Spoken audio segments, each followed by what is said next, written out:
அயோத்திதாச பண்டிதர் சொல்றாரு, நீ தமிழன் நீ பதிவு பண்றா மக்கள் தொகை கணக்கெடுப்புல அப்படின்றத சொல்றாரு. 1911 சொல்றாரு. ஃபர்ஸ்ட் முதல்ல 2வது அதுலயே சொல்ல ஆரம்பிச்சிடறாரு. ஆனா இவனுங்க யாரையும் கேட்காம ஒரே ஒரு சுழிச்சு இந்துக்கள் ஆக்கிட்டான். ஆனா இந்துக்களுடைய பிரதிநிதி யார் அப்படின்ற கேள்வி வரும்போது மகாத்மா காந்தி அப்படின்னு போய் ஒரு அட்டமேஜை மாநாட்டில் உட்கார்றாரு. ஆனா அம்பேத்கர் தெரியுங்களா பண்ணாரு? 3 போராட்டத்தை பண்றாரு. அந்த 3 போராட்டம் தான் வட்டமேஜை மாநாட்டில் இந்துக்கள்னு யாருன்றத பிரிட்டிஷ்கார முன்னாடி போடுறாரு.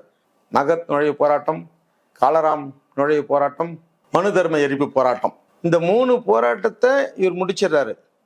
மகத் கொலை போராட்டத்துக்கு அப்போ சாதி இந்துக்கள் பட்டியலின மக்களை அடிச்சு மண்டை உடைக்கிறான். அம்பேத்கர் ரத்தத்தோட அழுகுறாங்க. நீ திருப்பி அடிக்காத, பொறுமையா வாங்கிக்கோ, ஒன்றும் கவலைப்படாத அப்படின்ற மாதிரி அங்கே வன்முறையை எதுவும் வந்துடக்கூடாதுன்றதுக்கு அனுப்புறாரு. அடி வாங்கின்னு மட்டும் தான் போனாங்க. ஏன்டா இவர் இவ்வளோ பொறுமையா இருந்தாரு?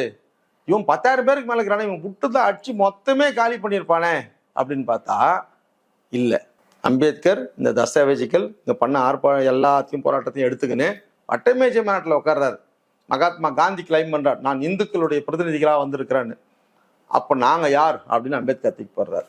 பிரிட்டிஷ்காரன் எடுத்து பார்க்குறான். இந்துக்கள்லயே நாங்கள் யார் அப்படின்னா தீண்டத்தகாதவர்கள். அதனால தான் எங்களால் தண்ணி எடுக்க முடியல, இந்தாங்க ஆதாரம். அதனால தான் நாங்கள் கோயிலுக்குள்ள நுழைய முடியல, இந்தாங்க ஆதாரம்.